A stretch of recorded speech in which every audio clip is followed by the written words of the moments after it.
The fall of Baghdad occurred during the Mesopotamia Campaign, fought between the forces of the British Empire and the Ottoman Turkish Empire in the First World War. Arrival of General Sir Frederick Stanley Maude. After the surrender of the Kut garrison on 29 April 1916, the British Army in Mesopotamia underwent a major overhaul. A new commander, Lieutenant General Sir Frederick Stanley Maude, was given the job of restoring Britain's military reputation. General Maude spent the rest of 1916 rebuilding his army. Most of his troops were recruited in India and then sent by sea to Basra. While these troops were being trained, British military engineers built a field railway from the coast up to Basra and beyond. General Maude also obtained a small force of armed river boats and river supply ships. The British launched their new campaign on 13 December 1916.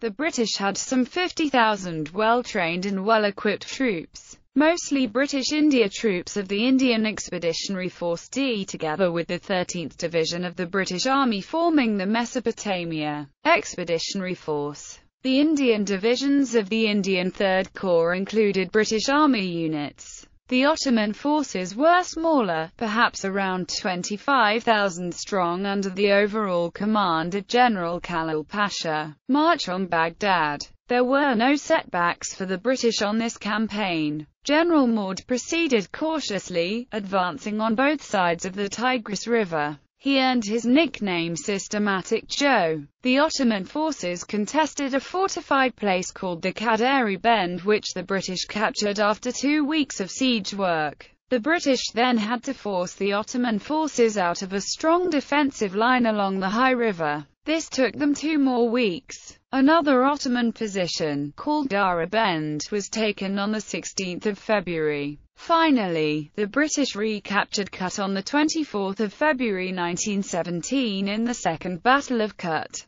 The local Ottoman commander, Karabekir Bey, did not let his army become trapped in Kut, as General Townshend had been in the First Battle of Kut. The march on Baghdad resumed on 5 March 1917. 3 days later, Maude's corps reached the Diyala River on the outskirts of the city. Khalil Pasha chose to defend Baghdad at the confluence of the Diyala and the Tigris, some 35 miles south of Baghdad. The Ottoman troops resisted the initial British assault on 9 March. General Maude then shifted the majority of his army north. He believed that he could outflank the Ottoman positions and strike directly for Baghdad. Khalil Pasha responded by shifting his army out of its defensive positions to mirror the move of the British on the other side of the river. A single regiment was left to hold the original Diyala River defences. The British crushed this regiment with a sudden assault on 10 March 1917.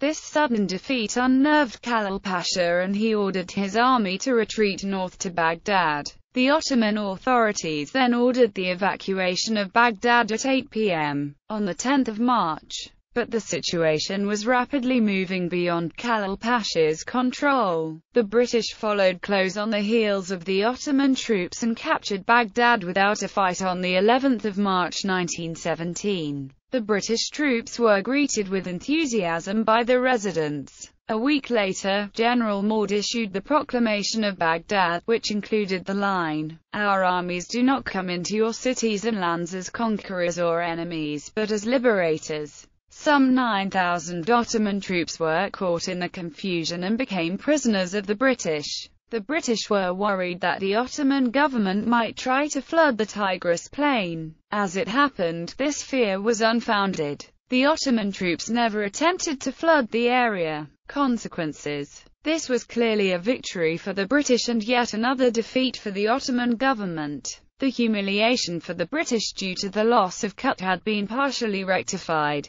The Ottoman government was forced to end its military operations in Persia and try to build up a new army to prevent the British from moving on to capture Mosul. The capture of Baghdad, a provincial capital, also meant that the first Ottoman province had fallen under British control. Although this was good news, It caused a great deal of bureaucratic fighting between the British government in London and the British government in India. Once he captured Baghdad, Maud was the de facto governor of Mesopotamia from Basra to Baghdad. Sir Percy Cox, the Tigris Corps political officer, attempted to issue a proclamation stating that the province was under joint British-Indian administration, but London ordered Cox not to issue his proclamation, and came out with its own proclamation asking Arab leaders to aid the British administration. At the same time, the Indian colonial government had different ideas. After all, they had been the prime movers behind Mesopotamia in the first place.